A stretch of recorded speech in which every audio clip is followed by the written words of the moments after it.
Hey guys, Jonathan here, and today we'll be comparing the two Jango Fett Slave 1 ships, the first one from 2002 and the new one from 2025. It's pretty amazing we've only gotten this ship twice at play scale and with 2 decades apart between them.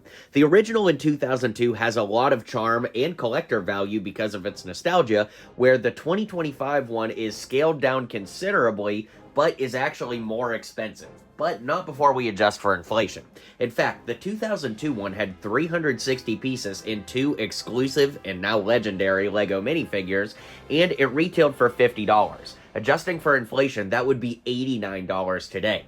Jango Fett's Starship from 2025 has 707 pieces, so just about double the piece count of the original, but it's $70 versus the $50 from before. Again, adjusting for inflation, this one is technically cheaper. And of those 3 minifigures, one is truly exclusive, and the Jango Fett is a downgrade from the UCS version, but we'll get to that momentarily. It's really cool to see these side by side and to see how this model has evolved over 20 plus years at LEGO, and I love that some of the design cues have been kept the same as far as play features, but some have been upgraded on the 2025. Needless to say, they are very different models, though, and I'm excited to explore that history today, so without further ado, let's get into it. So we'll start things off by comparing the two Jango Fett minifigures. Of course, the 2002 one is legendary to LEGO collectors and fans alike, not only for the rarity, considering he was only ever in this Slave 1 set, but he was one of the funnest characters to play as in the LEGO Star Wars video games of the early to mid-2000s, so for that reason, a lot of people love this minifig for nostalgia. Now, he does use the original Boba Fett style helmet piece there, where the jetpack and rangefinder are connected into one piece on its own, and the purple shade used on his arms and legs, while not 100% accurate to the movie or anything, are really, really cool because I don't know of anywhere else significant they popped up in the LEGO minifigure category, so it is really, really cool. He does have 2 pistol accessory pieces, and we can actually flip the head around to see that the balaclava was double-sided, and we actually get a classic LEGO hairpiece that can go on him to represent that. Now, for Jango Fett from the 2025 one, he's controversial in the sense that the UCS version of Jango Fett actually comes with arm printing, which looks absolutely amazing, but the version they put in the comparatively cheaper set, the $70 set we're examining today, does not have arm printing, and a lot of people feel like LEGO gatekept the arm printing. I certainly have to agree with that. It does seem like that was the case, but still, it's a great minifig, and even if we never got arm printing on it, I still think that the helmet print, the torso, the legs, and everything is awesome here. Speaking of the helmet, we can lift that up to see a reversible head for Jango, as well as some great printing on the back of the head as well. And this Jango, with his double-sided head, also comes with a hairpiece that we can use, so it's really neat that both versions of Jango have alternate heads underneath, aside from the main one, you know, when the mask is on, and these 2 minifigs are just incredible. It's crazy to think that 2+ decades are standing between these 2 minifigs, and both of them are so great. And here we have young Boba Fett, and it's kind of interesting. I feel like they did young Boba Fett dirty in both sets, because you know, we've gotten other young Bobas in other sets, but as far as the Slave 1s go, he has a goofy haircut in both of them. In fact, I interviewed Daniel Logan, the actor that played young Boba Fett years ago, and he talked about this minifig. You should definitely check that video out on the channel. But both have short legs, of course. The torsos are both reflective of the time that they were released, and the new one actually does have a reversible head expression, but the hair from Ninjago is such an odd choice if you ask me, so I do like these figures a lot for what they are, but they're not great representations of what they are either. And as we're comparing things, the 2025 version also comes with Lama Su as a 3rd minifigure, and presumably an exclusive minifigure at that. This is so cool with the molded headpiece. It is absolutely legendary, and I love this one. Now, when we consider the original Slave 1 adjusted for inflation would be $89 today, and the new one is $70, the fact that we get 3 minifigs, one of them being new and exclusive, actually adds some points for the new one despite the scale being smaller, so keep that in mind as we keep unpacking things. Now we'll take a look at the 2002 up close in all 360 pieces of its glory. As you can see, the wings move with gravity, not super well, but it was very forward thinking for the time at LEGO. So it's really cool that when you lay it down for park mode, the wings go like that, and when you pick it up, the wings will move with it. Sometimes they need a little nudge, but that's cool. It can also sort of position itself standing up. It's certainly not designed to do that, and this is probably the riskiest thing I'll do today, but it is cool that you could do that. Now, we do have a lot of cool things going on here. We can move these gray panels down and very carefully slide out these blasters.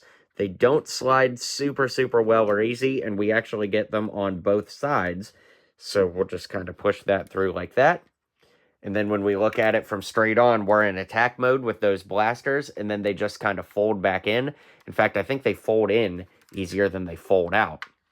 So there's that. Then on the bridge area here, we can open this up, and there are rockets stored inside, as you can see there. And I guess that's like an engine or something, not exactly sure. But the one kind of annoying thing is the doors closer to the cockpit actually will like push all the way in. So that's definitely kind of annoying. So you want to be super careful with those. When I had this one as a kid all those years ago, I actually moved this piece between the two so that it would hold them like in unison, but that's not what the instructions tell you to do. That's just a little Jonathan maneuver. Speaking of maneuvers, the guns down below actually move independently of one another, which is cool. And when they're straight up, you could see that we could open these little compartments here for storage. You know, Jango comes with his blasters, he comes with the hairpiece. There's lots of cool things you could keep in there. Then down below, we actually can lift this door up, and then there are 3 translucent pieces. These were also used as pumpkin bombs for Green Goblin, for the Marvel fans among us, and you can close that, and then as we move it around the back, you can actually open this part so that you can have those seismic charges fall out. It's not as seamless as the 2025 version, as we'll see, but it's cool that LEGO was forward thinking with that. As far as the back, it is pretty bare bones in the design category. Not a lot going on here. Kind of par for the course for back in the day, of course, but not a lot happening.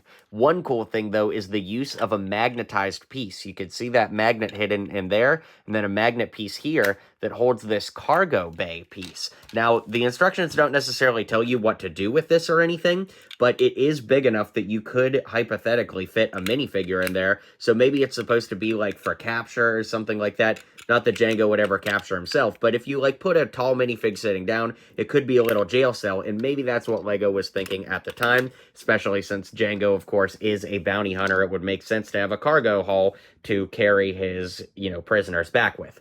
We get this giant windscreen that can open up. And then that brings us to the interior, where we actually have all printed pieces right here, which look really good. In fact, there are no stickers in this set whatsoever, and we can actually seat Jango right up front here. And then you can't really seat Boba because his legs don't move, but you can fit Boba there. Then we can close the cockpit up and then move it back, and you can see that both minifigures actually fit inside the cockpit, which is super cool. So that's really all there is to say about this version of the Slave 1. It's pretty large. They did a really good job with 360 pieces to flesh it out. I like the scale compared to the minifigs. That feels just about right for play scale. And overall, I think this one is aged exceptionally well, although it definitely has some clunky builds, and it's not super sturdy. As you saw me moving it around, you could see that like stuff was moving, and it's not a very sturdy build, but I think it's aged pretty well for 2002. Now that brings us to the 2025, which as a reminder is $70 and comes with 707 pieces and those 3 minifigs. The first thing to talk about is the stand by which you can prop it up on. The stand is actually like a little cart, for something in like a hangar bay or something like that. We've got these rounded pieces on the bottom so it can kind of hover and float, and then we just move this up, and then we lean the Slave 1 back into it, and now we have a nice and easy stand for it, just like that, which is cool. Now we'll go ahead and lift it up so we can take a look at all of the features here, including the 4 stud shooters at the bottom. They do not move those, so comparing that to the 2002, there was more posability. Nothing opens on the side for storage or hatches or anything like that. The only real storage we have is when we open this up, you could see that there are seismic charges in there, and the play feature here is much cooler. before, where we push down or in on this piece, and it actually opens up that hatch in the back and spits out the seismic charges, which is quite cool.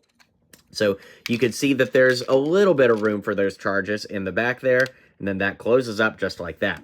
The back design, I think, is a lot stronger than the new one, or excuse me, the 2002 one. It just looks a lot more like the movie, and Lego's had 20 years of practice to get it right, so I definitely think that it looks better on this model. Now, as we move around to the front, you'll notice that there is the gravity with the wings like the first one, and they definitely perfected it, and it works a lot better this time around, but we could park it laying down just like that for a very similar effect. We do have quite a few stickers on here. Nothing too crazy, though, but enough stickers to note that they're there, like on the nose here as well. Then for the cockpit, you'll notice there's a little opening there where it doesn't quite reach all the way to the body. It's not the end of the world, but it doesn't quite reach. And then we can open that up, and Boba actually fits very snugly in the back, and Jango can sit right up front here. We do have to remove his blasters, though. We can move that rangefinder down, and then he fits in very compact. So it is amazing that you can fit both of them in there, but yeah, really, really cool. As far as the design goes, it's definitely got the contouring, in my opinion, a lot better than the 2002.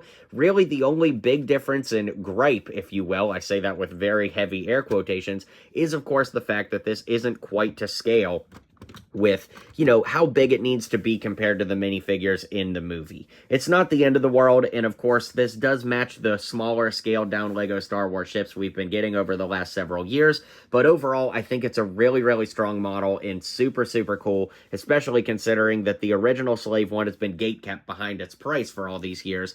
Like, guys, that original Slave One is hundreds, if not thousands of dollars, depending on if you buy it used or sealed. So, you know, getting something for $70, which again, I get is a lot of money, but comparatively for the price, it's right in line with the original, if not arguably a better model. So with that being said, we'll round out this video and call it a day. Alright guys, that is my comparison of these two iconic ships. Honestly, I don't know that it's even fair to try and pick a favorite between the two, because they're very different for very different reasons. The 2002 one is an emblem of its time. It's a really great set for 2002, but if it came out today, people would absolutely clown on it because it's nowhere near up to Lego standards. The 2025 is a phenomenal build and model on its own, but that scaling is something that some people kind of scratch their head at.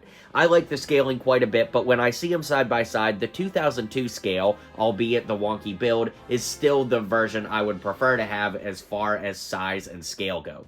That being said, let me know what you think of these two. Be sure to hit like and subscribe, and I'll see you guys on the next video.